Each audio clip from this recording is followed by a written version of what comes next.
Pinatawad ng Pangulo ng United Arab Emirates ang 143 mga Pilipino na nahaharap sa iba't ibang kaso sa nasabing bansa. Inanunsyo ito ni Pangulong Ferdinand Marcos Jr. sa kanyang Facebook account matapos makausap sa telepono kagabi si UAE President Sheikh Mohammed bin Zayed.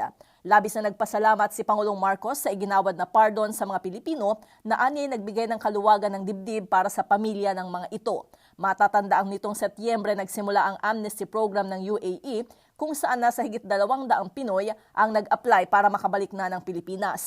Magtatagal ang naturang programa hanggang sa Oktubre at 30. Kasabay nito ay pinasalamatan din ni PBBM si Bin Zayed sa tulong na ipinagkaloob sa Pilipinas sa nagdaang mga bagyo at pagbaha na naranasan sa bansa. Natuwa naman si PBBM na marinig mula sa UAE President na patuloy na nangingibabaw ang galing ng mga Pinoy doon at nagbibigay ang mga ito ng positibong kontribusyon sa ekonomiya. Umaasa ang dalawang leader sa mas malakas pang partnership ng Pilipinas at UAE sa mga susunod pang taon. Para sa MBC TV Network News, ito si Letner Narciso, una sa Pilipinas, una sa Pilipino.